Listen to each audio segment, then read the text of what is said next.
also. Council there. Whatever. All right, welcome everybody. Before we get started, I think we have something on Zoom, so it looks like it's Tammy, Director of Planning and Building, and Rachel, your brother's here.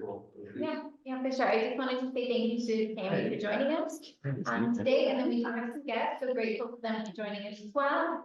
Hi Tammy, good to see you. So I know she's really full on our screen, so sorry we don't have the best photos of you, but appreciate you joining. And we have, maybe we can do round of intros so the guests also know who board members are. Would that be okay if we do that? Absolutely. I guess I can get started. I have no problems. We'll go. Robin McPherson, City Councilor. Look at the lights. I know, everyone wants to. My name is Josh. I'm from Technology downtown, Morning Cafe address in Catholics, and I'm part of the executive. I'm Karen Orlandi. I represent Tony's Fish Market, and I also am on the executive. Joe Criselli, Criselli Furniture, King Street and St. Paul Street downtown. Hi, I'm Amy Morrison. I'm the co-owner of the boot shop downtown St. Catharines. Hi, my name is Jarvin. I'm a developer here downtown St. Catharines. My name is Stephen Bedford. I represent a legal firm downtown, but I'm not a lawyer. I'm a community planner. So yeah, I'm on the board. And Rachel? Sorry, apologies, just trying to take minutes. I'm Rachel, I'm the Executive Director of the St. Catharines Downtown Association, and we also have two other staff. I'd like you guys do quick intros if that's okay. Sure, yeah, hi, I'm Brian, I'm the events coordinator for the association. Welcome to our game. And then Jeff, I know we're gonna hear from you in a few minutes, but maybe if I can put you guys each on the spot, just to say your name and who you're representing here. Sure. Jeff Sinclair, Housing and Homelessness Action Plan Advisor and Acting Manager of Homelessness Services at Niagara Region. My name is Ron Hughes. I work for the city of St. Catharines. I'm Chief Union Steward of QP 150. And my job is to keep downtown clean. My name is Lydia Struthers. I'm the youth connect worker with the Val, helping get homeless youth off the streets and return them safe. My name is Milan, my wife and I have a new place downtown, to King. We have a real estate team there. I also run food tours in Niagara, and we just took over the One in Niagara Facebook and events pages. Thank you. Steven, we get started off on that, please. So I'll let the acknowledgement adopted. We begin this meeting by acknowledging the land on which we gather. It's a traditional territory of the Haudenosaunee and Anishinaabe peoples, many of whom continue to live and work here today. This territory is covered by the Canada treaties and is within the land protected by the issue of one spoon, one wampum. Today, this gathering place is home to many First Nations, Métis, and Inuit peoples. Acknowledging this reminds us that our extent of living is directly related to the sources of friendship of our Indigenous people. Thank you. All right. Any declarations of interest? I like approval for the agenda as presented. I get a motion, please.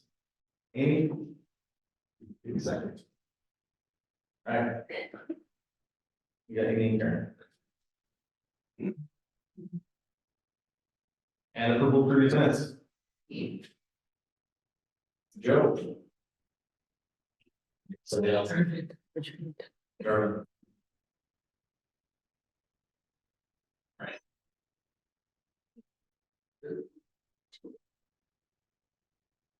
All right, and they can see it started. I guess yes, so who suggested? All right. Oh, and apologies, let me quickly share my screen for the slides.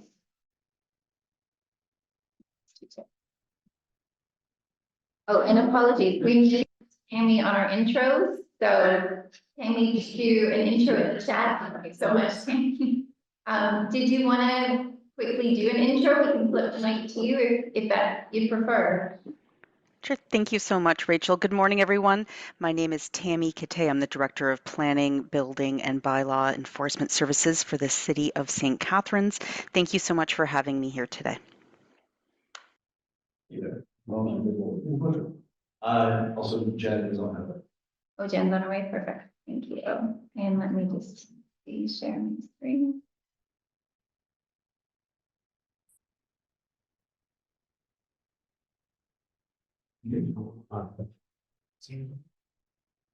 No. And Jeff, I just want to thank you, before you start, to say thank you for joining us here today and taking the time out of your busy schedule to share. Can everybody see these okay? I'm just going to work, see if I can make this.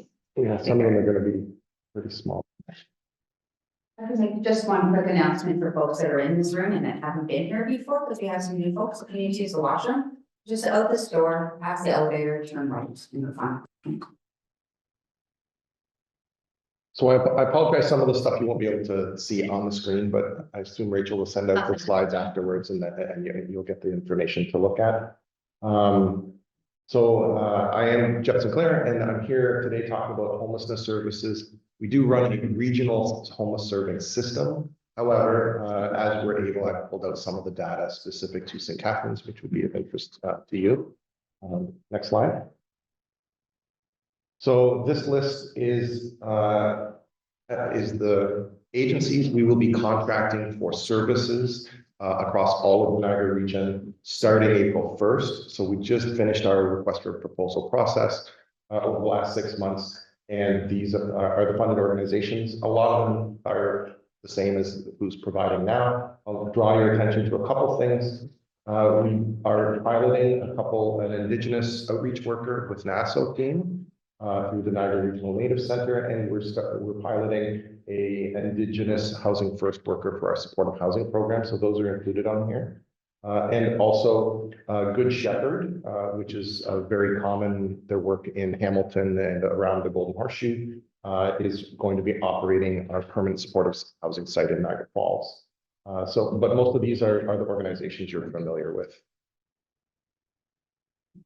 Next slide.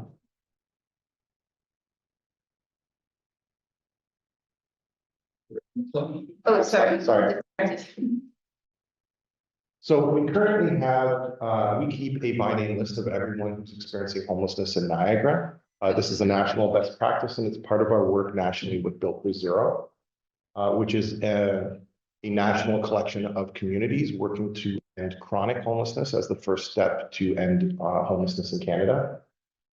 So within this, we have a database. We have data that we can look at every single day of the year that is in real time about who's currently experiencing homelessness, who's entered homelessness in the last day, and who's exited to housing in the last day.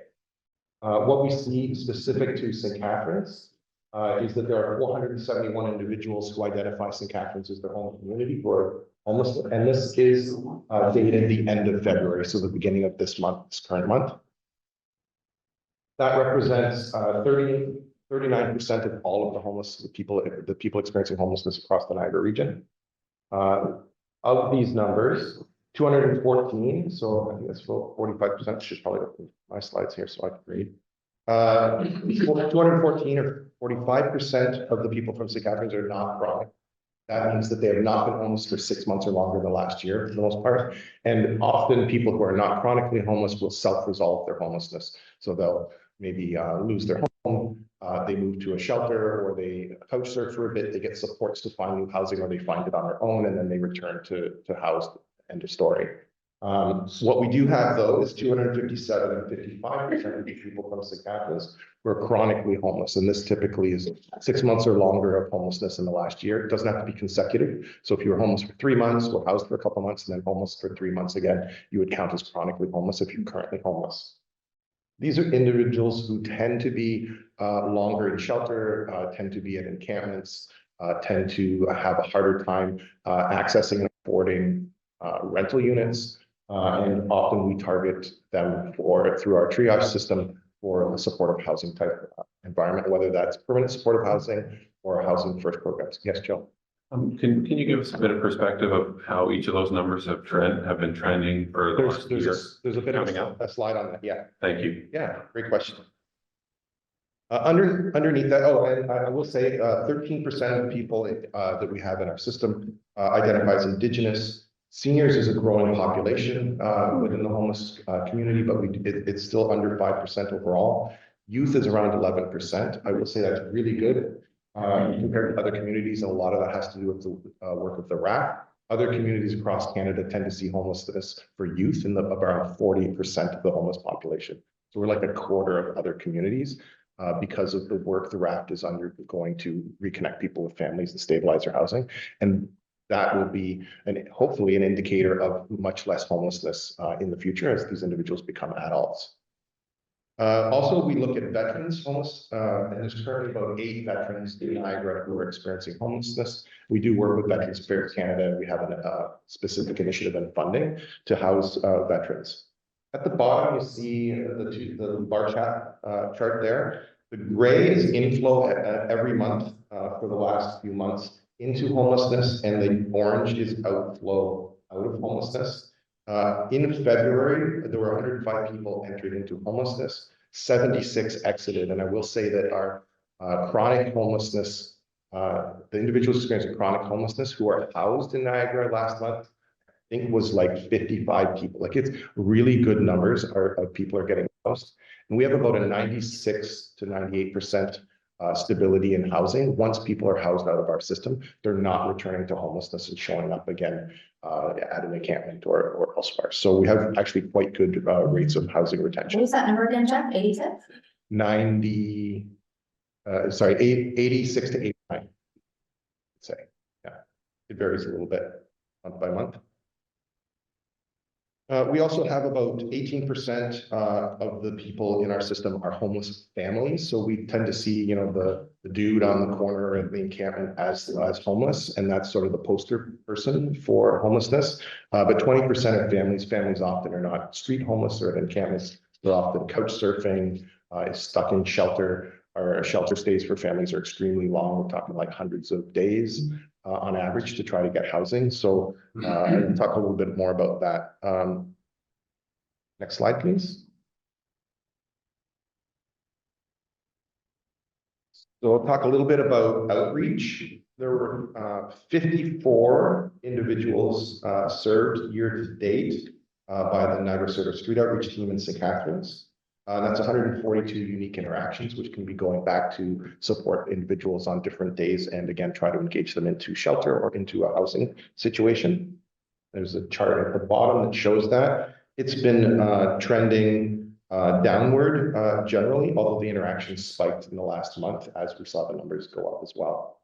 Active encampments, there's 31 current encampments, which is about half. There's 60 encampments across the entire Niagara region, about half of them are in St. Catharines. 23 of those are newly logged this year, and 29 have been resolved this year. Can you define how you define encampments? Sure, an encampment is one or more people staying in an unsheltered situation. So that could be staying in a tent in a park. It could be squatting in a building, an abandoned building, that kind of thing. Any of those could be counted as encampments. Yeah. So this is a bit of the trend. Again, we supply all this information to Built for Zero Canada. And what we've seen since 2020, there was a huge spike in homelessness during the pandemic. The lighter green is people who are experiencing homelessness, and the darker green at the bottom is individuals experiencing chronic homelessness. So even though what we've seen overall is pretty much homelessness across the Niagara region has been flat since the pandemic, and that compares to other communities that have seen almost a doubling in general in homelessness since the pandemic. But what we did see in Niagara was a steady increase in individuals within the homeless population who are chronically homeless. So a big part of the challenge is people who have concurrent disorder, mental health issues, addictions, challenges, extreme poverty, getting the supports in place for those individuals so that they can re-enter the housing market and be housed has become an increasingly increasingly challenging. Next slide. Again, we can't talk about homelessness without talking about housing. We're looking at the region at updating this data this year. So this is 2021 data that was published by the region in 2022. Here, this is the need for affordable housing in St. Catharines. And what I'll show here, the blue 30,123 is single individuals, and that's about 90% of the need for affordable housing in St. Catharines is for single persons who need a bachelor or one-bedroom unit. Lone parents, it's about 10% of the need. Those tend to be the families that get stuck in our shelter system a long time. So we need about 1,000 units, affordable units for families, and then very few for couples with children.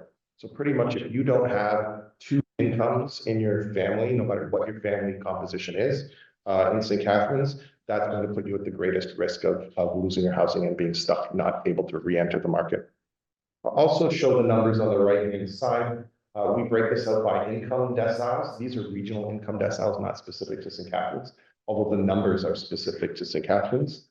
And we've listed, based on their annual income, 30% of that income would be used to calculate the maximum affordable housing they could afford. So someone earning under $20,000 a year can afford just under $500 in their rent plus utilities if they're renting. We know that there's nothing on the market for that. And so that would be a rent geared to income type situation through community services. We'll note that the going rate for units is around the bottom of that chart. We're up in around the $1,800 a month. If someone's looking to get housed, that actually means currently 0%, 0 people in the need for affordable housing. And so there's a real disconnect between what the market is able to provide right now and the units that we need, which is generally under $1,000 a month. So the tighter the rental market gets, the harder it is for people to move out of homelessness, especially those dealing with extreme poverty. And therefore we get stuck with an increasing chronicity in our homelessness. So those are all the slides. And I'll take any questions at this. Yeah. I know I came in a little bit late, but it's, I didn't hear anything about individuals on disability. Would those people be at extreme risk to entering homelessness due to the fact that, you know, obviously disability payments are so unbelievably low? Yeah. Is there a category for that? So Or are they mixed into a different? yeah, so they're included. And in fact, one of our goals within our system is, especially when we're looking at chronically homeless individuals, a lot of them may have a disability that has not been diagnosed, is not registered in any way. And so part of the work is to try to improve their income by getting them off of Ontario Works onto ODSP. Of course, it is a challenge and it's a human rights issue. Well, housing itself is a human rights issue. Housing for people with a disability, including a mental health disability, is a human rights issue. And so we know that even the income, if you move up from OW to ODSP, your ODSP is still not going to be sufficient in the current housing market. So we do have rent support programs, a variety of other supports that we try to arrange for people based on need.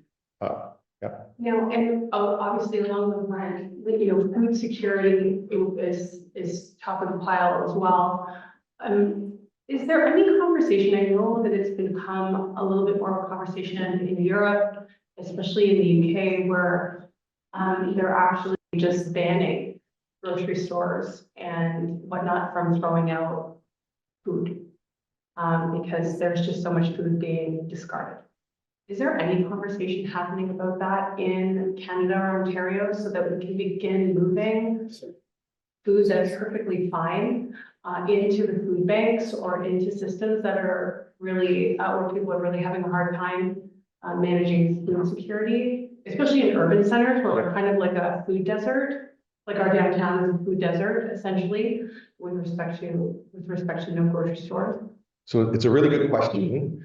I can't exactly answer that, although we are connected. You saw in the last month, the Niagara region published its new poverty reduction strategy, and that does tie together some of the housing instability pieces and the food security pieces.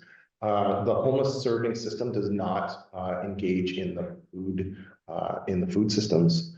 So we don't fund food banks or food security as part of our initiatives, but we do know that that's interconnected. And so there's a lot of discussions about how to best address that. Is it a standard wage for everybody across Canada, like a living wage? Is it like, what are the various things that can be done? My understanding is there are a lot of initiatives locally where grocery stores are giving to the food bank system and that kind of thing. I don't know how coordinated it is, but it is something that our partners look at quite a bit. Yeah. I noticed disproportionately, of course, you had couples and a couple of children is disproportionately lower than everybody else. Yes. Is that organically true, or is it because we're targeting like solutions to those group like as a priority? No, part of that would be when you look at the amount for two incomes, and you look, so if two people working, having two incomes, and then you look at where the housing market currently is, generally those people may be paying more than 30% on their housing, but mostly they wouldn't be in core housing needs. So, and again, core housing need is there's something, major repairs in your unit, or you're a single parent with a child, but you're in a 1-bedroom unit, which it doesn't meet occupancy standards because your unit's too small, and you can't afford something that's more appropriate or in better condition in the market. So there could be people choosing to spend more, but overall our market would have enough housing at that rate of income. Amy? I just had a question. You had mentioned that there were families couch surfing. What happens to the school age child that is surfing the couches? Like, what do we do for school? And does that mother or father that is single potentially lose those children because that's kind of their only option? Yeah, so again, that's really a big part of the RAPS work. Okay. What we do is if the family ends up in shelter, like the YWCA or something like that, we arrange for a bus, kids get their lunch given to them, and we arrange for them to stay in school. Okay. It's critically important that the kids stay in school. If they're couch surfing, often that's because the shelter that's available would actually be a displacement from the community. We don't have a lot of family shelters spread out across the region, and so someone might decide to stay with a friend if they can, so that their kids can stay in the neighborhood and continue to go to school. But it is definitely a consideration. When does facts become an issue? Like when they decide that their child is surfing the couches and not being able to learn and all that sort of. So that usually comes into play when there's a significant risk to the children. So if they're in a living condition that's unsafe, that kind of thing. We do know it's also a significant issue for Indigenous families. And so Indigenous families are significantly overrepresented in the facts system and all that. So that's a consideration as well.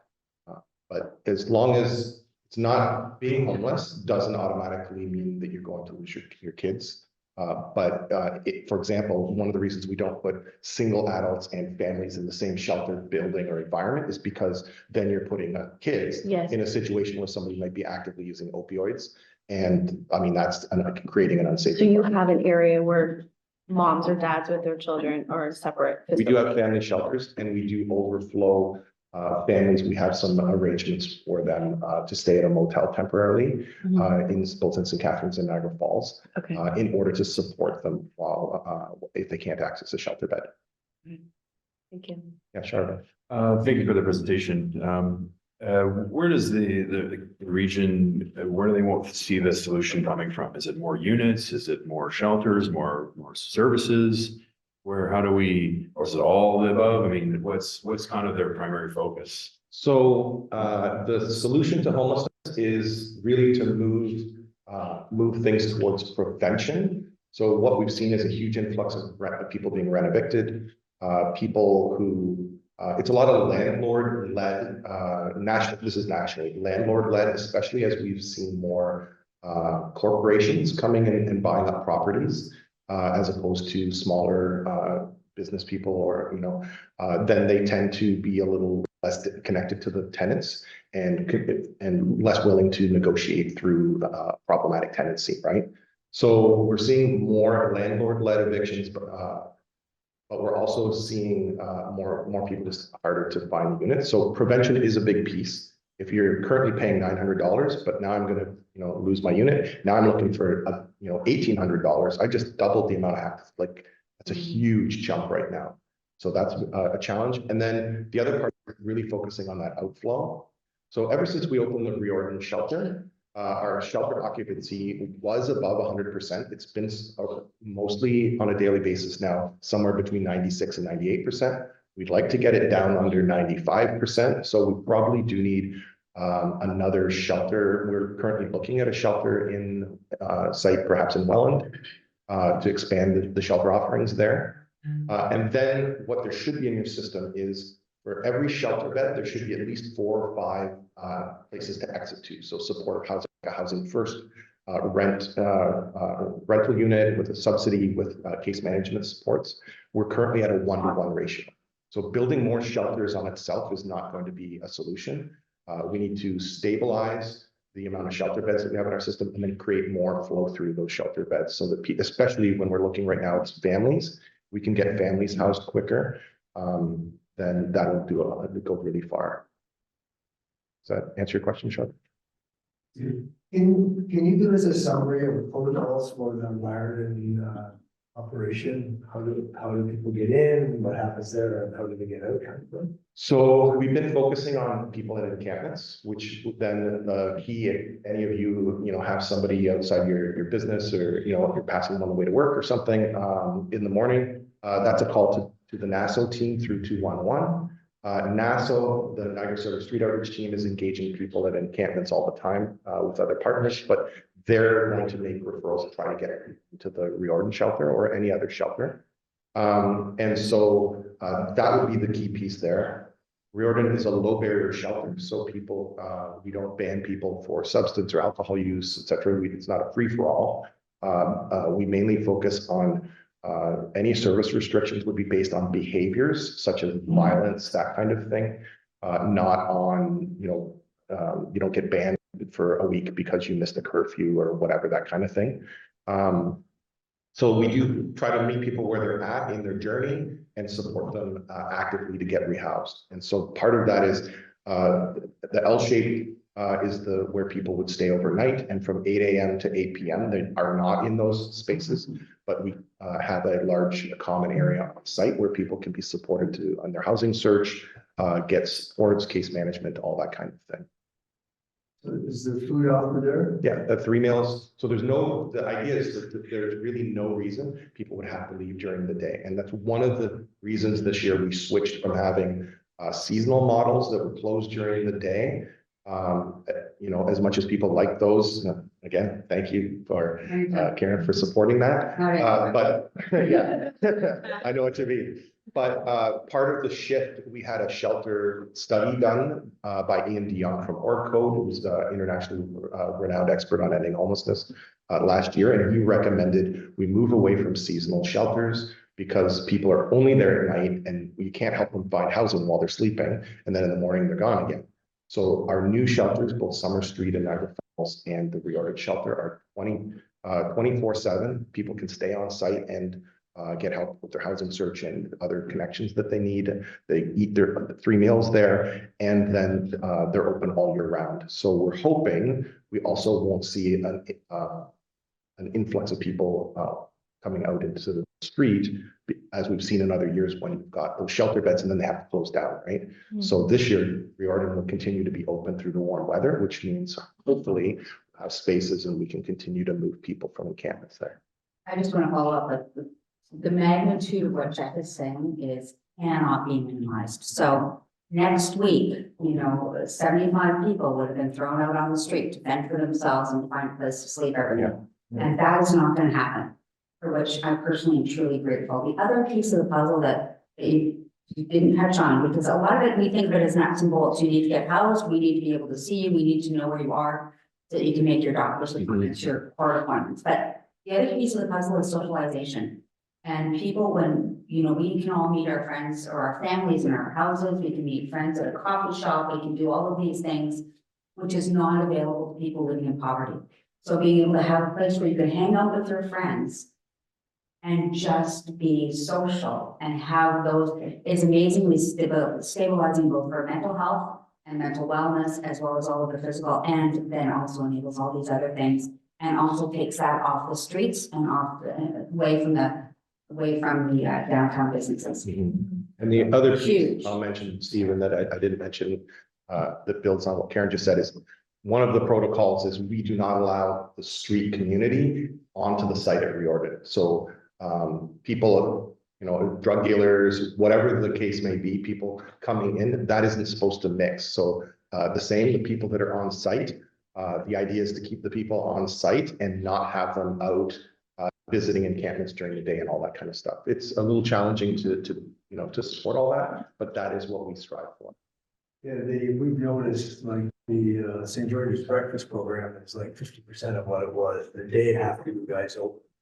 The evening meal programs haven't changed. Is that right? Joe, Amy, and John. Thanks, we understand the issues and how we're dealing with them better than before today, thanks. Just wondering if, you know, we get a lot of our information through the media and you know, it appears as though locally, you know, the city, the region are doing their best. It feels like the province is there to support. Don't hear enough talk about federal government. Your impression as to whether the federal government is at the table significantly, or does that need to change and be better? So the bulk of our funding is provincial through the Ministry of Municipal Affairs and Housing.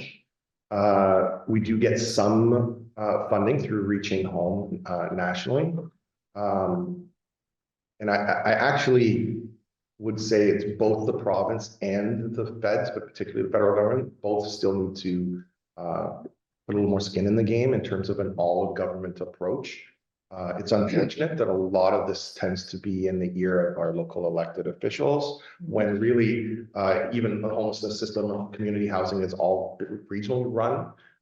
There's, you know, land use and some other pieces, building code and that are say at the municipal level, but the funding for all of these things has to come provincially and federally, and definitely federally in terms of, you know, the interest rates, and there's a bunch of things right now that I get some of the reasons why these things are in place, but they're putting a lot of pressure on the people who are most vulnerable and most marginalized in our communities. Locally, what we hear, you know, we hear local, regional, and provincial.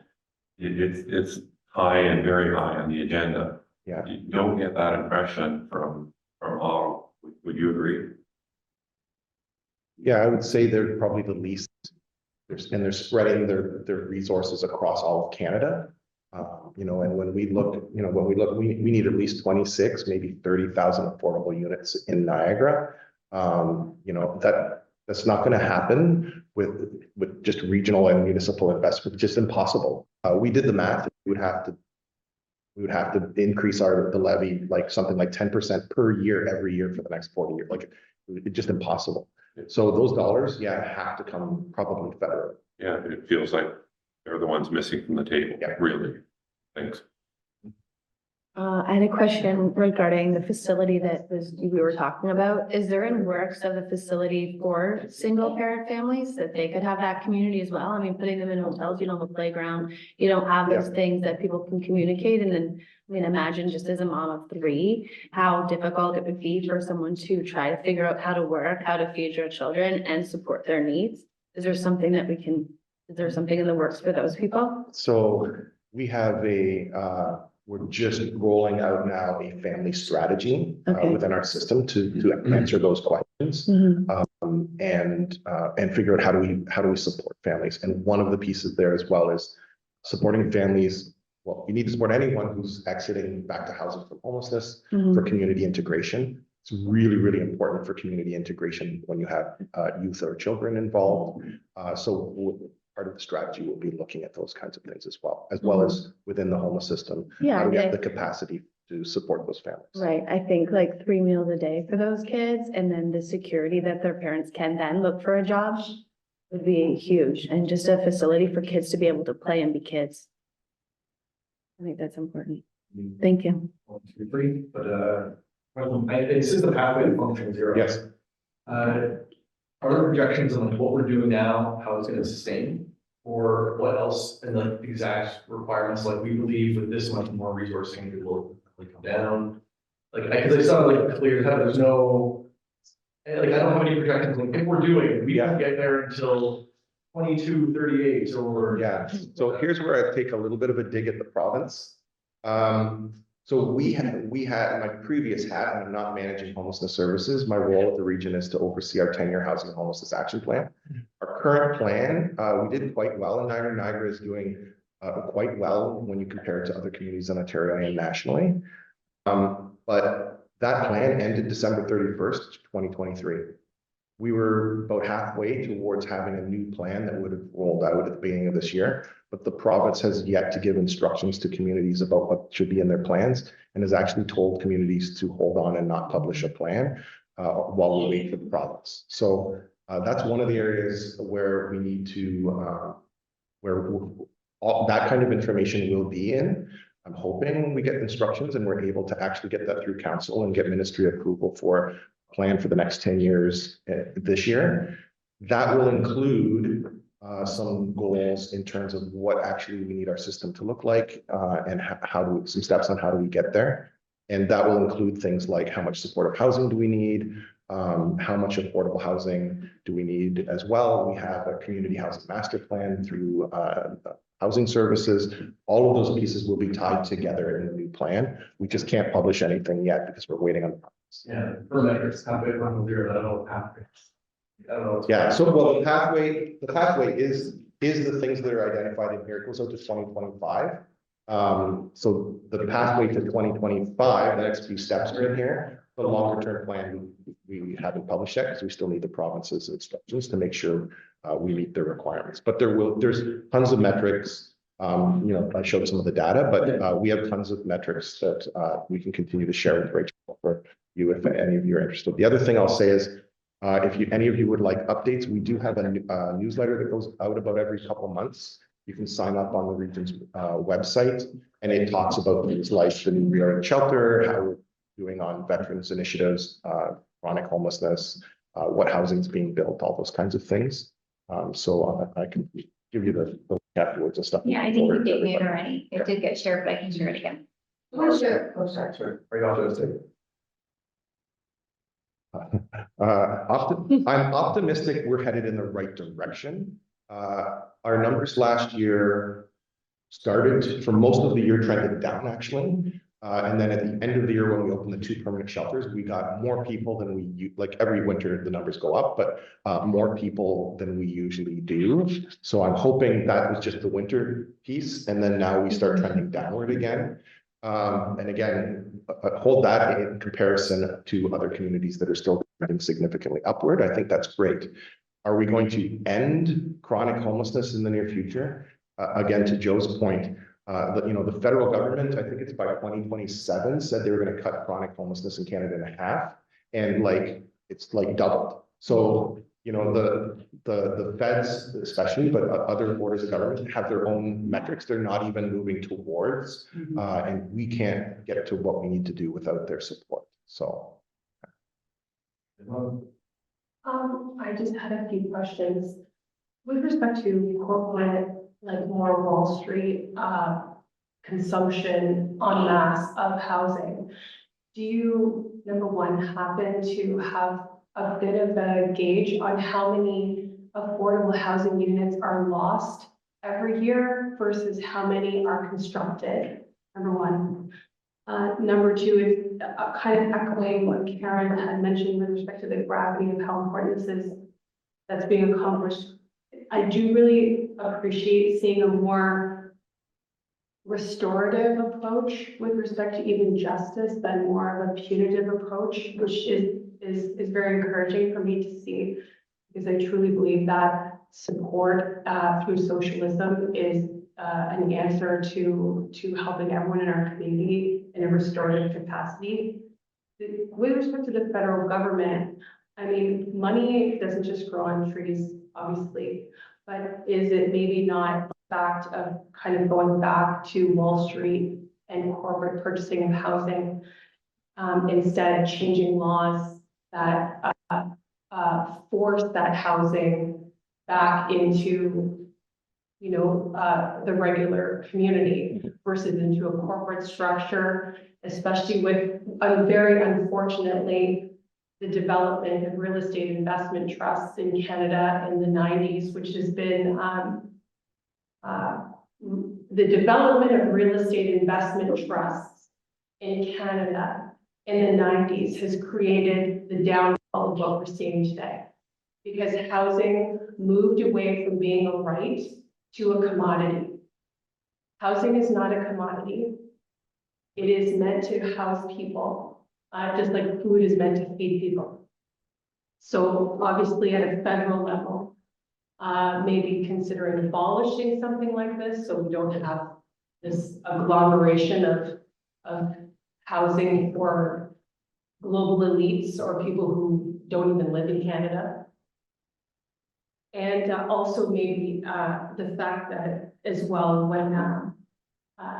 when we're talking or when you guys are doing all this exceptional work, one thing I hear often is that as soon as people really begin to get a footing again and get a job and they're starting to make money, that they are now not able to keep benefits.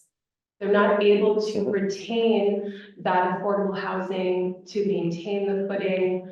They are not able to stay on Trillium. They're not able, or I mean, there's so many benefits that maybe having like some type of, I mean, I know this is a terrible analogy, but when people are in jail and then they go out on parole, like we have a parole kind of 1 or 2 year window to ensure that these people are becoming stabilized, that then those benefits are slowly removed versus all of a sudden they just operate in thin air once they get a deposited check of X amount, which can be catastrophic and throw them right back into what they were trying to avoid. Sorry, that's all I have. I'll try to answer those 3 questions quickly. Canada doesn't have very good studies on across Canada on the units being lost. Anecdotally, and looking at some areas of Canada, we don't have those stats locally, but it is about, for every 1 unit sake of community housing we build, we lose about 10 units of existing, whether it's being bought up, And so Canada, again, to Joe's point, Canada as a country is way behind a lot of other developed countries, which are really focused on retaining current supply, and that's through land trusts and other things. Canada, the funding that we get is almost exclusively for net new units. So we're building, a new building. We're going to put 80 units in it. Using that math, then we've just lost 800 units in the time we're building those 80 units, right? So Canada itself has not yet got to that point of funding significantly the retention of our current supply. So that is part of the challenge. Part of that challenge also is tied to the financialization of housing.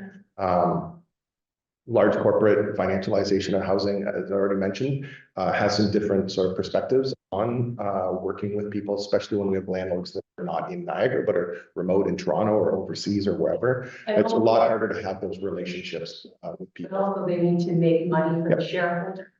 Whether through dividend or something like that. So if the rent is not moving up in price, or they're not able to get more units, they have to squeeze every penny out of every single person. So that whole process would be legislatively at the federal government. And so the solutions to that are going to have to be federal.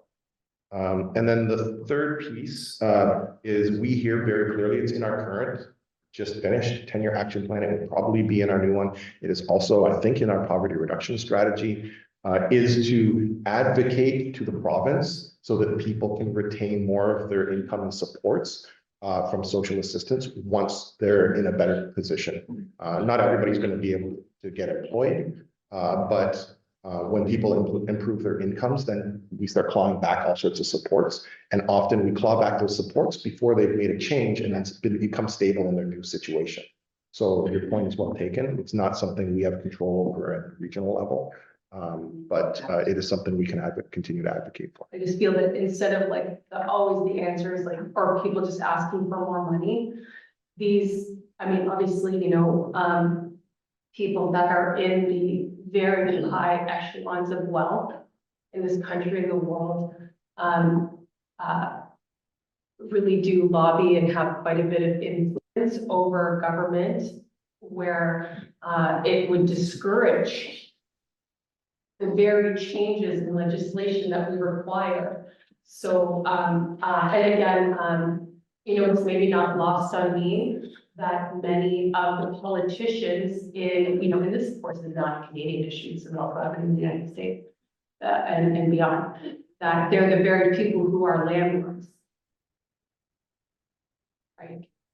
So it's kind of like the fox watching the hen house type of scenario when we have exceptional individuals such as yourself, boots on the ground, doing grassroots work. And the studies and the experts are showing over and over that this is the direction we need to move, which then all of a sudden it's not moving because the fox is watching that. Robin, you're there. Thanks, Joe. Thanks, Joe. We get to see each other regularly now.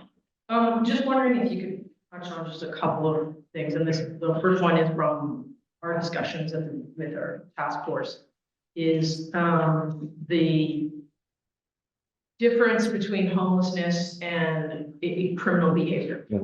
That just if you could touch on just kind of Sure. the aspects that we. Sure. So one of the things I know, and where it's rearing its head right now is in public libraries. St. Catharines, Welland, Niagara Falls have all had a significant increase in the last several years of people who are street involved or homeless in their facilities. One of the things, Niagara Falls has actually had really good successes. What they had to do was look at these groups separately. So some things you might do for individuals who are highly marginalized and are coming in, they're community members. They have the right to use the library like anybody else in the community. And so, but supporting them, and again, making sure they understand certain behaviors may not be allowed, that kind of thing. So there's things we can do there that help everybody just be together in public spaces.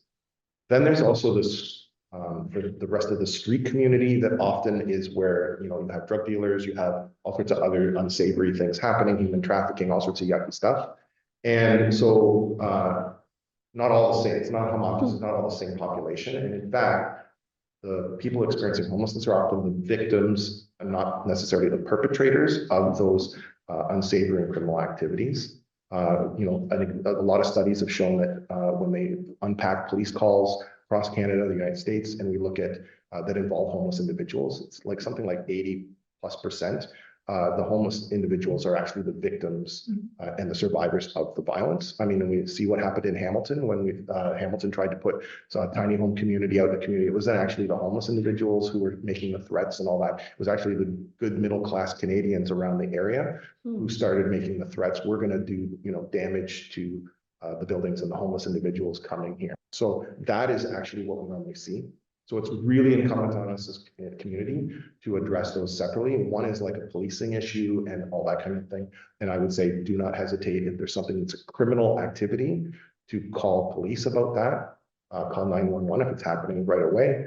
But if it's homeless individuals, somebody talking to themselves in front of your place of business is not a criminal activity, but that's something, if you think they're homeless, that's something that 211 call to NASO can come out and support. Is that kind of the answer? That was it. Yeah. And if it's me talking to myself in front of your business, I do have just that. Yeah. Just two more, Sure. touch on two more points. Just to talk about the Brighton shelter. Could you just talk about the cost, like the cost of not just getting the facility, kind of just the day-to-day. I don't know that we have that. No, I got the numbers. I got the numbers for somebody. Okay. So don't quote me on these numbers. I want to say it was about 2 million and change to get that facility from northern Alberta trucked out here and then assembled. And I want to say it was about 1.5 million to operate it a year. So we're looking at about $3 to $4 million for a site like that. That's 50 to 60 units. Basically, we do have capacity to squeeze extra people in cold weather when we have to, but it's not intended to operate at like 70+ units all year round. That compares, to an affordable housing build, traditional build, where we're talking like, the same for 50 units. We're talking probably anywhere from 10 to $20 million. So there's of course, that doesn't have as much operating expenses. The real shortfall is both provincially and federally, is operating expenses. There seems to be a lot of interest. Every elected official wants to stand in front of, no offense, Councilor. But what would love to stand in front of a brand new facility and say, look what we just invested in. But in terms of the supports, you know, I don't see elected officials standing in front of buildings saying, see this building, we just funded it for the next decade so that people can get supported. Like, I don't see that. It's always about new builds. And of course, new builds don't make much sense if you're not providing the supports for people. And then the last one is just, if you could just touch on 320 Geneva and then the bridge housing there. Change the change. Yeah, and you might have some updated information. What I know right now, things keep changing a little bit as we tweak the plans there. It is supposed to have a bridge housing site. We have bridge housing, 15 units of bridge housing plus units of recuperative care for people who are homeless exiting hospital. In Niagara Falls, we're taking the top part of that, the 15 units, and replicating that on a larger scale in St. Catharines at Geneva. We just started wrapping up, again, Ian Dion from Orco is wrapping up a review of a summary of what's gone on in the facility in Niagara Falls and giving some recommendations for improvement, what's working really well. It's about one of, I want to say 3 or 4 bridge housing sites in Canada. So this isn't even a best practice. It's an emerging practice that's in use, which is like a really condensed transitional housing model where people, you know, we've had people who are street involved for 20 years who have come to that site and got housed within 6 months. So it's a really intensive model for people who are most marginalized in our system. So it'll be really exciting to see that happen in Geneva. And then we're also looking to pair that with probably affordable housing, unless it's changed, affordable housing for families. But there's going to be an affordable housing component in that build as well. And then there's a third piece that, I don't know, Tammy, do you know what we're doing with the third piece yet? Hi there. Thank you. No, I do not. We were waiting for the region to submit a site plan application on the first phase of the 3-phase project. I understand that third phase is most likely, it's the most constrained portion of the property. So we're in discussions about multiple forms of different types of housing type that may be able to fit there, including to one of the earlier speakers' questions about family style housing. But I think until we see what the first phase is going to look like, it'll dictate what else happens on that site. My last intel was that a site plan application would be coming in within the next month or so. Thanks, Tim. Last one. Just to be clear, are you saying in one facility, there'll be housing for people coming out of hospital? So the one And in Niagara Falls is one facility. We have 3 floors. Okay, And the basement floor is a separate program for people exiting from hospital. The one in St. Catharines won't have that piece of the model in it. It will have the bridge housing for the transitional piece, intensive supports for 6 months. And the site at Geneva is split into 3 different, depends on the housing structure, but imagine 3 different facilities. One will be bridge housing, so maybe a 4-story bridge housing building with 40 units in it or something like that. Then we're looking at an affordable housing section, an affordable housing unit, and then we're looking at something else, whether it's attainable housing or some other use of the land. So there'll be 3 separate parts to that project. 3 phases. So you need to clarify, say Geneva Street, I'm assuming it's the old Parks and Rec site on Geneva Street, or someplace else. Yeah, the one across from the Fairview Mall. Yeah. Yeah, it's okay, it's the old Parks. Thank you. All right, Jeffrey. Are we over 10 minutes? I think I did. Thank you. Anything else you want to touch on before you get to we're done? No, just if there's any questions, I'm happy to answer. Also, I mean, Rachel has my email. You are all welcome to bombard me at the region with questions. Happy to come down and meet with you for a cup of coffee individually. I'm happy to chat about anything from, you know, street homelessness all the way through to affordable and attainable housing. If you have thoughts or questions or anything, because the 2 different hats I'm wearing currently at the region covers all of that. So very happy to. Thank you very much for inviting me to come. I'm always happy to share information about what's going on. Thank you so much, Jeff. And so you're always more than welcome to sit on investments on a shoot. I have a lot of contracts that need to be finalized by the end of this week. So I am going to head out and try to wrap that. So, but thank you very much for the attention. Thank you.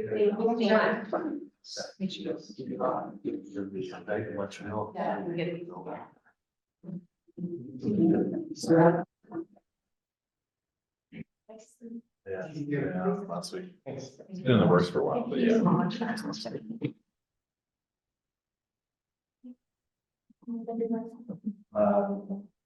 This is Julie. It looks like we're gonna be transitioning over to the events committee updates. Is that right? Yes. Is there any way I can make a comment? Yes, Oh, it's just happened. Yeah. There was a lot of talk about different levels of government, and of course, everything always comes down to the cash. You know, you talked about the corporate, and he talked about the 8 to 10, which I wasn't, or 1 to 10, which surprised me. But I often hear people in general say that I don't want any of my tax dollars to go to help them.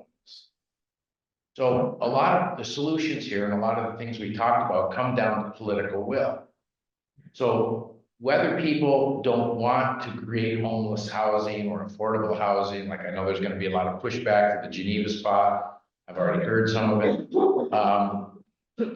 What are we doing to explain to people that whether you're going to try to reduce homelessness and help people who are in trouble, or whether you're just going to let the authorities deal with it, you're paying for it.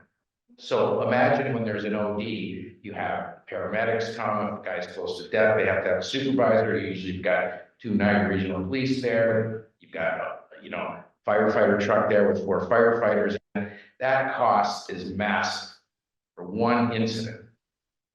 Is anyone looking at what we're paying now and how we could using the money, that same amount of money to prevent it in the first place?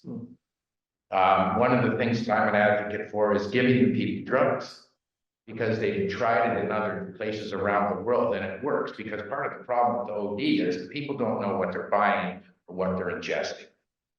So then they get into trouble. Then there's the whole concept of dealers doing hot shots to increase their business. So people generally don't understand any of this stuff. But what they need to understand is, regardless of what decisions are made, they're footing the bill. And I believe that it would be cheaper to help people than to look after them after the fact. So if we could there has to be some kind of outreach to the public to get the political will that they will put on the politicians to unload, to get us the money that we need to fix our problems. As long as a whole bunch of people are out there saying, I don't want to get my tax dollars going to help, they don't realize we need to educate the people on what they're spending now and how if they change the way they spend money, it will be better in the long run. So we need to affect political will if we want, because the politicians aren't going to give us money unless they get a whole bunch of emails and phone calls from people saying, give the people money. Now they're getting emails and phone calls, don't give them any. So the political will part has to be part of the equation. We have to convince people that it's better to help them than to look after them after the fact. And if I may just maybe tie that in a little bit, I think part of that is education. So I will do a quick shout out, and Karen may not be here to hear her shout out, but Karen over the weekend posted an information session on basic income and how analysts come. They're experts on the initiative to share about that initiative. And then through the Ontario BI Association and the Advocacy Committee that I chair there, we have continually been asking every level of government for funding and additional supports to be more preventative as opposed to just reactionary. Just to add to Ron's point, so at the last year's Federation of Canadian Municipalities Conference, there were a lot of talk about homelessness, a lot of talk about providing shelter. So the average cost for a hospital stay for an individual who's living on the street is per week is $10,000. That's the average. If we were to house that same person and give them the supports they need, cost is about $3,500 a month. So that's, to Ron's point, is you have to understand you need to grasp that holding and providing the services and support is not only is it more compacted and more effective, but it's also more cost effective. So, the Federation of Canadian Municipalities is currently advocating, for a new municipal growth framework that allows the municipalities to be funded in a different way, in a better way. But one of the calls that they are making is also as part of their budget, ask to the Federation, to the federal government, is a homelessness action plan and strategy, which has many other countries around the world are doing this. We do not have that in our country. So to just point out about housing and Joe point on the federal government, it takes advocates and people, you know, harassing. I hope that Ron didn't mean me as a politician. But harassing politicians like myself, but also your regional council, your MPPs and your federal, and asking, you know, as elections are coming up, are you know, are they actually gonna deliver, and is this something that's gonna happen? Because there is, as I think, as Jeff said, there's a limited amount that a municipality can do, there's a limited amount that the region can do, we do not have. I don't know much about drugs, so I mean, but my idea is this, is that we legalize cannabis. Do you honestly believe that they're just gonna stay on that, or do you think that it's just always gonna be an additional pie? Like, are we gonna want more, and then are we gonna now not only have cannabis shops all over, like, you know, small towns, but also facilities like greenhouses, then are we gonna have like other opioids, are we gonna have like, when is it going to? Like, I don't know the answer, like, I get what you say, I don't want someone to go and get drugs and now and have fentanyl in it, and to have those as well, but. I don't know the answer, I guess the question is, do you find with all of this legalizing cannabis, do you find that it has minimized death or violence? Because I mean, it seems to have only got worse. And I'm not saying it's because of that, I don't know much about it. Happy to take that. Love you, Jen. Happy to take it. I don't know if any. So people who are living on the street, so there's a cycle when you live on the street, and Jeff could have been to talk to this as well. So when you are living on the street, you are taking drugs at night to stay awake. Then you're taking drugs during the day because you sort of feel safer, so you're gonna go to sleep. So people on the street are not smoking weed, they're not taking gummies, they're taking heroin, they're taking meth, they're doing crack, they're doing, and there is a new drug coming out every single day. The current one is the zombie drug that literally turns you into a zombie and actually eats your skin. And that is these drugs are being cut into that. So the legalizing and what some places have done is it's really about a clean drug supply. So we have to remove the stigma that goes along with addiction. No one wakes up or no one grows up as a little kid and says, I want to be an addict. Like there is a lot of trauma that goes with it. There is a lot of, you know, abuse, mental health trauma. So the idea of a clean drug supply is that you can go somewhere and get safe drug, have your drugs tested, or you receive a safe amount of whatever. Is it perfect? No. And it doesn't mean when you say safe drug supply or legalizing certain things or decriminalizing, you're not talking about having a fentanyl or a meth store on the corner. That's not. So where are they gonna go? Like where? You would go to pharmacy, you would go to a pharmacy. You would go to a community health center, you would go to where there is a pharmacist there. That's how it is working in other places. Karen probably knows way more than I ever could about it, but it's important to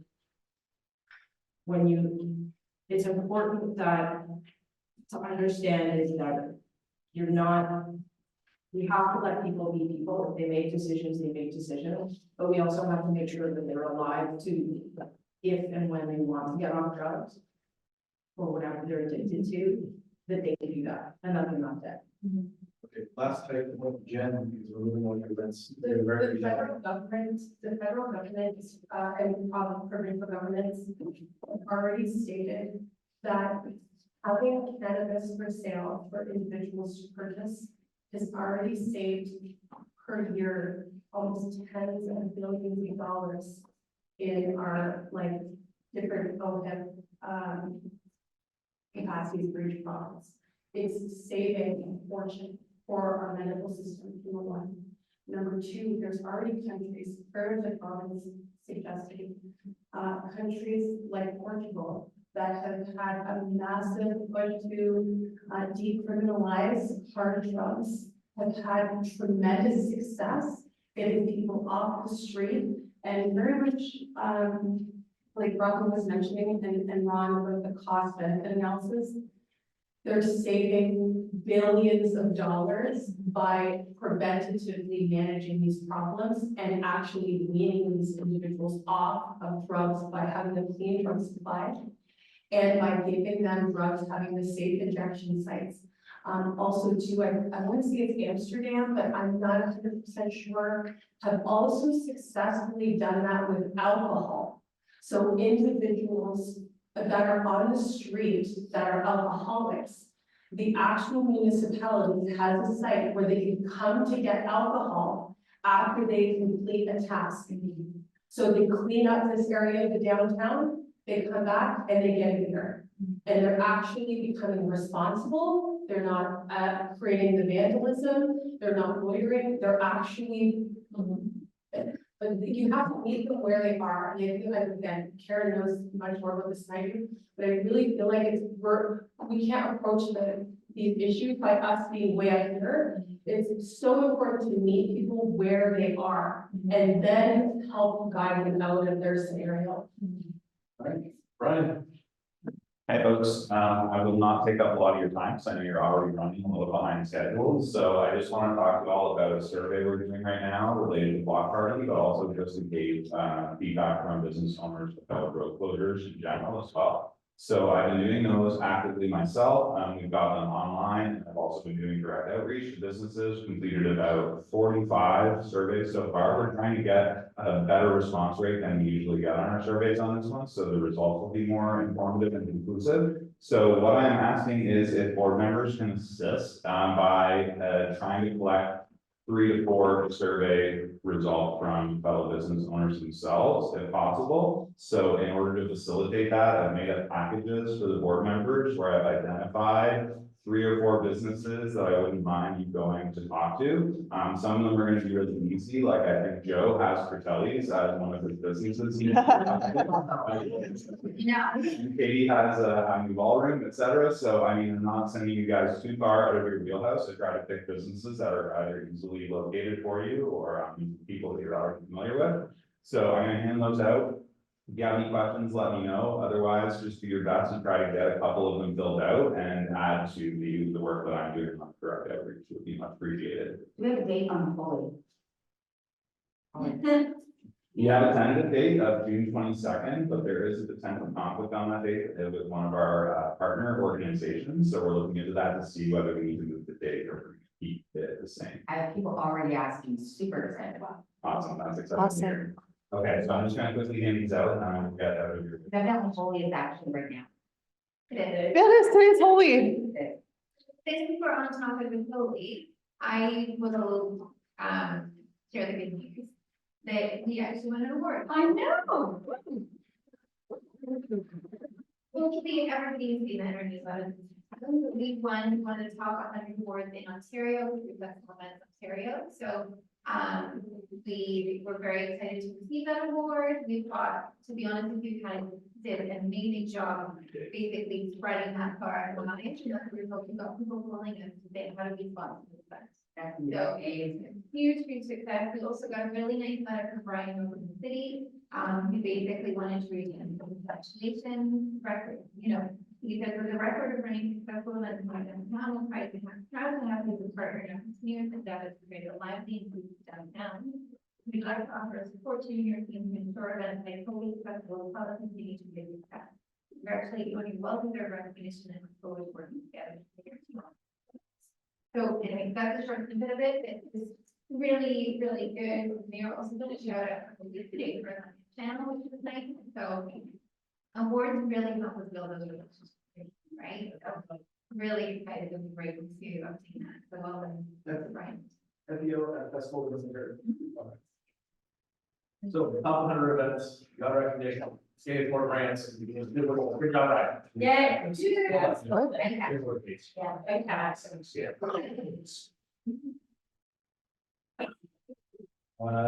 Anything else in Joe Green area? All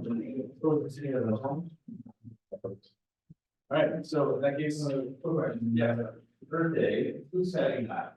Lindsay. So yeah, good question. So everybody's aware, Earth Day is April 22nd. It's a Monday. We are doing a big downtown cleanup split. So not to take away from Ron and the amazing job.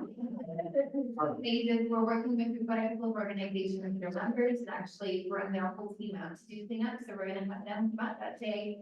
We're gonna do probably more of a bit of an intense cleanup. So the post, my dream is to get the posters you see on those lampposts and all those signs off. So those lampposts can be clean. We had a conversation with the mayor last week saying, can we paint the lampposts ourselves because they look so bad, and we have an amazing offer donations for support for that. The mayor wants to do it, the city wants the city to do it. So we said, okay, as long as you do it. So that's the hope. We're excited. I think. So city committed to the painting or? Yeah, I don't have times or that kind of stuff, so they're still trying to work with it. It was an initial ask. They just wanted to make sure there are no events done right, so it goes all the way from the bottom to the top, as opposed to, we were just voting for a great, to become interested in bucket truck. And they want to make sure that they're cracked so that the paint lasts as opposed to get chipped off. So fine, if we're quite happy.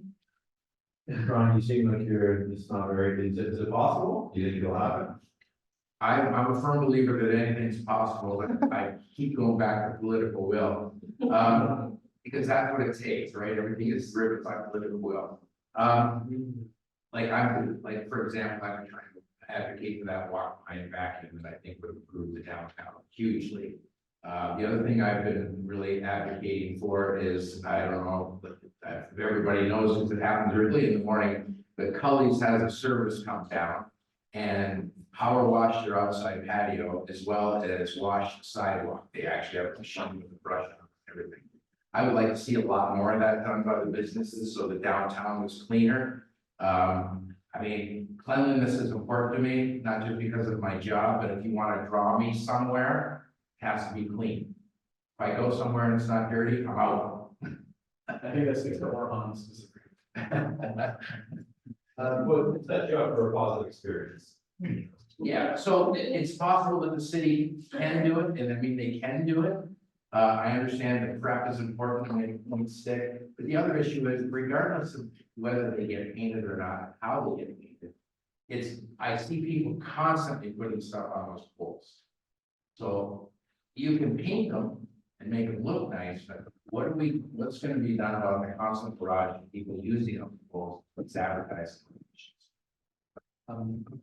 Rachel, can you give us a monthly update post-problem progress so we don't forget about this? So we're still I mean, I will have, actually, April 22nd before our next meeting, so yes. Joe, thinking about the Garden Park parking lot, paving in our King Street store, what's a reasonable expectation? Like every year we go out there with whipper zippers and we clean up an area pretty significant. The weeds that grow there, anyway, from Garden Park up to Dane Street, it appears that it doesn't get any attention through the whole summer season. Is there, would there be a fair expectation around the cardboard bins? We go with our shovels and we put in the garbage bag, we keep that area clean. But they have garbage, that's in that up there too. That's one of my pet peeves, is that garden parking lot, I'm familiar with it. I do clean it on the weekends quite often. Like, for example, just recently, we had this activity at the PAC where there was all these young girls dancing. I don't know if you're familiar with that activity. I'm not sure what it's called, but I see it happening. They use that parking lot and it's little kids, right? And there's garbage everywhere in there. That's a big party spot at night for the bar scenes. There's always all that. You know, the free drinking garbage, the after hours eating garbage, there's all that. We have, there were the parking, what do you call the round things that come up filled with concrete? That were, a little laneway behind the cardboard bins. There were about 4 of them, 2 of them got knocked over. They've been lying there for 3 years. Yeah, On pavement. yeah, and as far as the controlling the weeds there, that's something that would have to be arranged through my employer. Because of the timing of it is critical, because it's something you have to do early in the morning. When you're running a weed eater and you have cars around, the cars receive damage, and there's complaints, so they don't want to get into that. So it's something that would, it would have to be like a 5 o'clock in the morning thing if you go there and do that work. It needs to be done on a more regular basis. It needs to be like almost like a scheduled thing. I can do some of that just on my own without supervision approval. I can just grab a weed eater and go do it in the morning, but I do have other responsibilities, so, I think one garbage is that just irritates me, that it's all cardboard drop off, but everyone assumes it's like, looks like a garbage facility, so they just drop it in between. Like, we do the best we can to clean it, like, my 81-year-old father continually is there cleaning and trying to, but when you have abandoned buildings or buildings that aren't of use beside you, it's difficult. Because a lot of the garbage will go in. Yeah, I can talk for a long time about Yeah. garbage. The other thing about the garbage thing is, I think there needs to be more awareness of the landlords and the citizens. When garbage is, what days are garbage days, what time is the garbage picked up, when is the appropriate time to put the garbage out? One of the big issues is the garbage, a lot of the garbage goes out at night, it doesn't get picked up till 7 o'clock in the morning. So that's an open window for people to review the garbage, which they do. And you have the elements, and you have it spread around. I would like to see changes made in the garbage. I work with Peter, the bylaw officer from the region on this, but there's not enough education, and downtown, the tenants are a revolving door. So if you're not constantly educating, the businesses as well, unfortunately, are a revolving door. So whenever I see a new business coming in, you can anticipate it's gonna be, weeks before they open, but they're prepping. I always try to get Peter in there, and about the garbage issue. There's a whole issue of used grease going into the storm sewers. So the garbage parking, I can put a little more time into. I can talk with supervision, but I'm not the boss. I can only do it on full. No, that's totally, I think it would be a very big dog. I mean, I do step out. I don't do a lot of supervision, so I can make my own decisions on what I want to clean up. Like, for example, Court Alley, there's not supposed to be any garbage put on Court Alley. It's supposed to be put out on St. Paul. Yet I go down Court Alley 3 times a day and pick up garbage every time. It's gonna be a little more consideration. I'm based in Church Street. I know that, a lot of downtown areas, half the city of St. Catharines feel that they can dump, certain days. And then you're having an argument with the waste management people. In other words, you allow so many bags, it goes over, they say it's bad, stays for another week. A lot of areas downtown, people from all over the city go and dump the garbage. Right. So I think you've got to have some input to the contractors that, the property owners, if they're allowed 5 bags and there's 9, they're not gonna do anything with those other 4. So there's gotta be some coordinated effort. Okay, well, one of the things I have to deal with on a regular basis is that I become an enabler. Because I pick up garbage every day, even though it's not garbage day every day. Everybody thinks people think every day is garbage day. It's not. But because I pick it up, I enable these people to put out garbage. So I'll go by at 9 o'clock in the morning and pick up 2 bags. come by at noon and there's 2 more banks. Well, I think you have to have education because, as you said earlier, St. Paul School gets every day. No, St. Paul Street does not get everything. Well, it gets a lot more than once a week. Great. Okay, so you go along Church Street or part of King Street, it's different times and that's leads to confusion as well. I understand that, but there is a service for the region where you can put in your address and give you your exact garbage schedule. Right, and then there was the wink garbage pickup on Fridays, so we did recycling on Fridays, even though it's not garbage day or recycling day. So that was kind of a, you know, like, when I call somebody from the region, is there garbage or recycling on Friday? No. Well, why is there all this garbage and recycling on the street on Fridays, and why is the truck coming down and picking it up? And you know, you have to remember, anything that the region doesn't pick up through a contractor, it's my responsibility. All right, you still have to finish marketing. Yeah, I'll be the same as Brian really quick. The marketing report is attached to the agenda. It's very wordy. There's lots of detail to it. One thing I wanted to shout out was just that over the fall term, we've been really lucky to have some just amazing interns from Niagara College that have been helping with the social media. We've been getting a lot of testimonials through social media, just commenting on it, the views and the likes that we've gotten speak for themselves. Unfortunately, we are losing them. I'm in the talks with the college to try and keep it going year round, but I just want to give them a huge shout out. Really lucky to have them, looking forward to working with more in the future. And they're also doing, we did a capstone with Niagara College and with Brock University on how to reach students better and how to market retail and improve our retail mix downtown. I am looking to build a panel of people to questions. So I'd love anybody on the board that might be interested. It's a 2-hour commitment at the college to listen to some of these presentations and recommendations downtown. If you're interested, please let me know. It's so there's 2 different sessions. One's through Brock. That one, the students have been 9 different groups of students have been working on ways to connect to students more. But the one I was thinking that might be a little bit more pertaining to our board members is on April 16th, Niagara College is also doing presentations. They have 9 different groups of students that have been working on how to advertise for retail, how to encourage more retail locations to move downtown, and also a possible merchandising line for the downtown association, how we can market that. So if you're interested in hearing some of these bright ideas and have some questions, I'd really like to bring some of you guys with me. Again, it's Tuesday, April 16th from 12:30 to 2:30 at the college. The Brock one will be downtown. It's just, I feel like the retail one with a lot of retail members on our board, it might be great to have you guys there. Yeah, see? Yeah, so the Brock University one, it's gonna be held downtown on the 6th of April, I believe is a Friday. It's in the evening. It's going from like 6:30 on, or maybe 3 to 6:30, sorry. And it's, we're trying to figure out how to connect better with students. So how can we market downtown to students? How can we get students to spend more time downtown? So that's for that one. Both are open and more the merrier. It's really helpful to have people on that panel. Cool. And then I also wanted to touch on 2 opportunities that marketing has had. So I'm not sure if you guys remember a couple months ago, maybe 2 board meetings ago, I was invited to join the Toronto Buffalo Film Association to do like this year-long group. It's called a producer circle. I've met with them a couple times. It's going on throughout the year. I'm one of 2 Canadians that gets to represent Canada. The other person is from the PAC.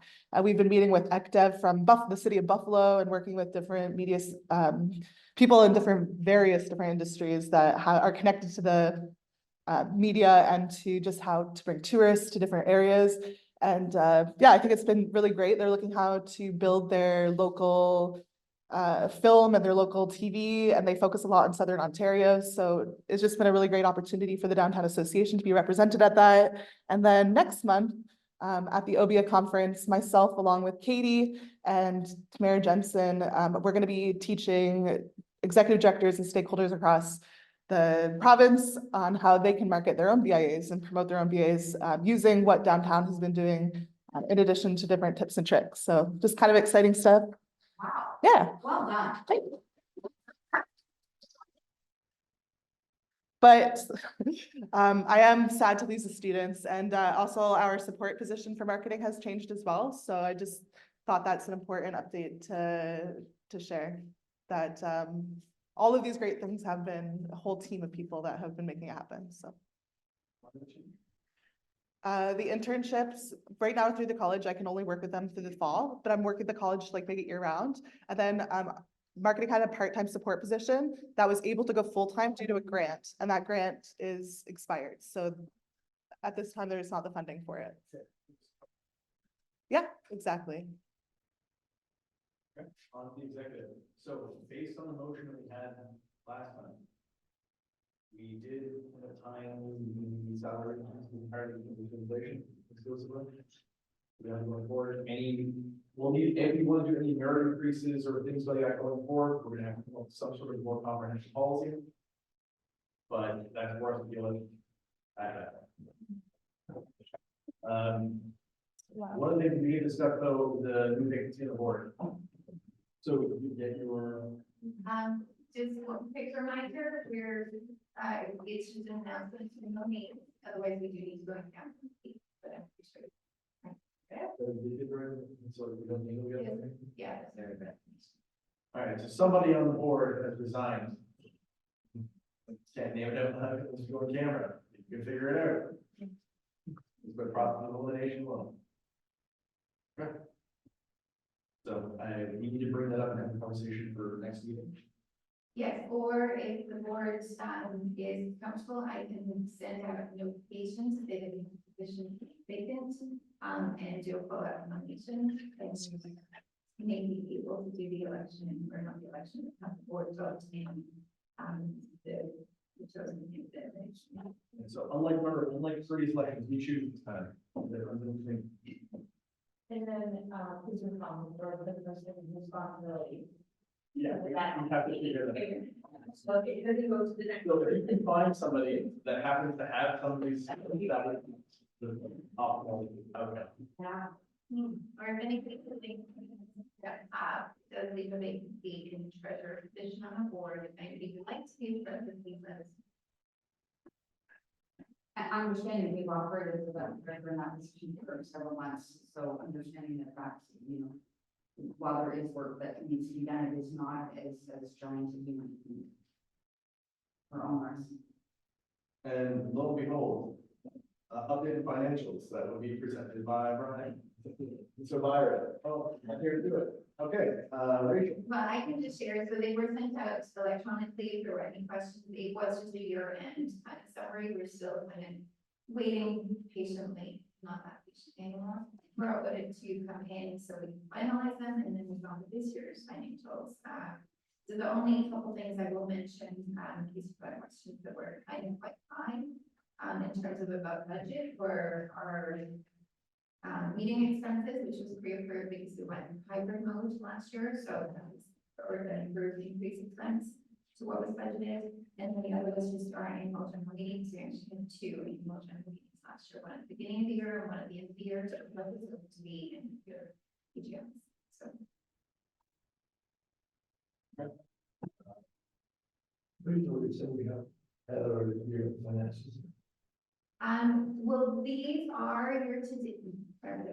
These are year to date, so January to December of last year. It's the audit is not completed yet. I'm waiting for something for them. I think it's KPMG. Sorry, not being audited. On streetscapes, so about presenting the petition to the Yeah, good. So Lindsay will be, I don't know if anyone recalls, but there was, I want to say it was in January that, Lindsay was going to present to the board, and she, anyway, that has been moved until, May, the meeting. So I don't think there's too much to discuss, other than we are diligently working away. There's an example on the second, Go Green is like going ahead with events.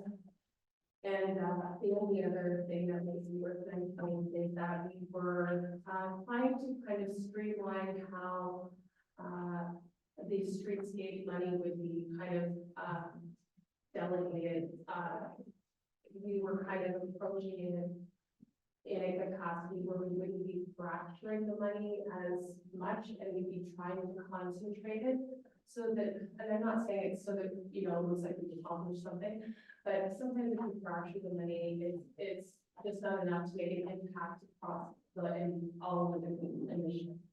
So, there was, an approach to kind of tighten up and then have, more focus on, just a couple of initiatives and kind of knock it out, I guess you'd say. While we're on the street, am I able to ask, probably a question? Okay, so obviously, Ron, garbage is something that we get on a regular basis. Peter does join our meetings pretty regularly. He's mentioned in the past about finding being extraordinarily challenging to do because I wouldn't say the challenge as onerous because he can't necessarily get a hold of the person who owns the building, and then there's property managers and like you mentioned, the leases and the lenders are rotating all the time. Dave was mentioning education, just, you know, in my, you know, obviously only having a business for 5 years on St. Paul Street, I feel that the region and city has been unbelievably diligent with respect to educating. They've been in several times over 5 years to give new schedules, to find out what's going on, to educate about any changes in the garbage. Where, I mean, I'm not saying I'm an advocate for a little less carrot and a little more stick. But I mean, I feel like would a stick approach work a little bit more? Like, are we supposed to be behind an approach to begin to just seriously find these people? Because we do have a lot of repeat offenders, especially when, you know, Peter's on our monthly meetings, where, you know, when we're in contracts with Miller Waste and all of this kind of stuff, you know, we can't make all those changes that we want to make. We're in a contract for another couple of years. Yes, I agree with you, you know, enabling people by picking up the garbage is probably not the best approach. But when we do have people, like when I talk to Jamie or Cam, some of the guys on the beat, where, you know, they will empty the garbage at the Meridian Center, and then they have watched a construction company come and fill it within 30 minutes. You know, we have a lot of this where it's like, well, then can you just not pick up that garbage? You know what I mean? Like, because the people actually can't use it, who paid to use it. But I mean, have you thought about any creative solutions for finding? I know that it seems to be working with the parking now that they've, you know, really begun to get really strict on the parking downtown. I mean, the city has to generate revenue somehow.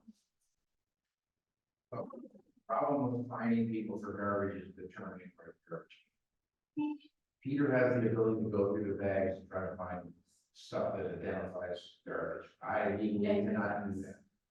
And it would be more, it's, you know, as much as I feel like a neighbor, it's the last of the people. I mean, if I think the garbage there to prove the point, which I do occasionally, I've been into some trouble where I've had to deal with food waste in Garden Park, and put it in the person's business doorway to prove a point, you know, they don't get fired. So the path is this is for me, even though it makes me a neighbor to pick it up, because I have a responsibility to the optics of the whole thing. So by proving a point and leaving it there, it's not a very effective way of doing the situation. Well, especially homeless, individuals unhoused or rats go through this. I mean, you're probably going to be the only one calls and come and pick it up anyway. So we have a little saying, do you want to pick the bag up today, or do you want to sweep it up with the shovel in the room tomorrow? Those are your two options. So we have no governance update. So advocacy, Rachel is a full extension of the survey concept for your watching this. A little bit, so, I have, and I believe the link was shared, but maybe I'll let you guys take one and pass them on. There was a color-coded map that came out of that, or at the meeting, it's just a way to keep a better eye on the downtown. Just because sometimes staff and maybe, in the office, while reading, are supposed to get every area of downtown. And with board members, I feel like you often can park somewhere, go to your business, and you've got an eye on that section of the street or your section of the neighborhood that we don't always see. So won't lie, these are just really guessing strokes. You guys could come to me and say, you know what, I never go down there, even though I'm supposed to be here, can I go here instead? So there is lots of flexibility here. There's also flexibility in terms of you turning around and saying that's way too big of an area, like Jen. It wasn't meant to punish you, it was more just meant as a complete line. So getting our steps, so it was important. And just the high level kind of overview of the vision for this, it is, when you're going, say, from your car or bus stop to work or something like that, or go to a walk at lunch hour, it's a visual kind of, hey, there's new graffiti. Hey, I saw a moving truck that looks like they're doing something in that building that's been empty for so long. Hey, I saw a for sale sign. Hey, I saw a police sign. It's those kind of eyes on the street. That's what I would really find helpful. Because it really is just what the draw whether you see it or not, right? So the more eyes you have on the street, the better. So like I said, this is very much draft proposal. I really want you guys to pick your own areas. So please let me know what areas work best for you, and we can go from there. I think that's great. Yeah, it's not too big. No, because that's Queen Street, and from like is this little street here where Daisy. Yeah. So you're like, Yeah. Daisy Dukes all the way down to Academy. Yeah. Yeah, just try to keep your phrase names and stand these areas.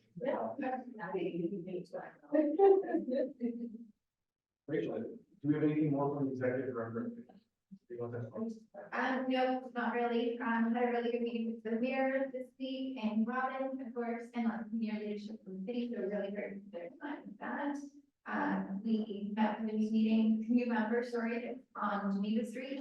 So Niagara Peninsula Aboriginal Area Management Board, really pleased to have them downtown, doing great work, working with Indigenous youth. I think those are my main things. Yeah. Yeah. So because my area is quite vacant, and I know that in the past that you mentioned that our directory is out of date. With respect to contact with the building and whatnot, or the old building, the apartment. In my case, because there's not any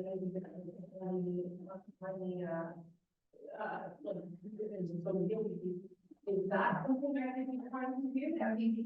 Okay, so if you do have a vacancy or something that says relief, that you don't have that contact information, we should find it, we should get it to you, so that you know what buildings are potentially have a increased need, or that are just there. Or if you see someone walking in, feel free, if you're comfortable, to just say, hey, is there something going on in the building, would you be the right contact? And and if anybody wants to dispute the area, feel free to mark up the map with your preferred area and just write your name on it, it would be impacted. Just before we still have enough people here, and we have lots more. Suggested motion to the separate parts as presented. I'm open. All right, second. All right, then. Rachel, you got that? Motion for acceptance? Yeah, sounds good. Perfect. All right, can I get a motion to adjourn? Done. Thank you, David.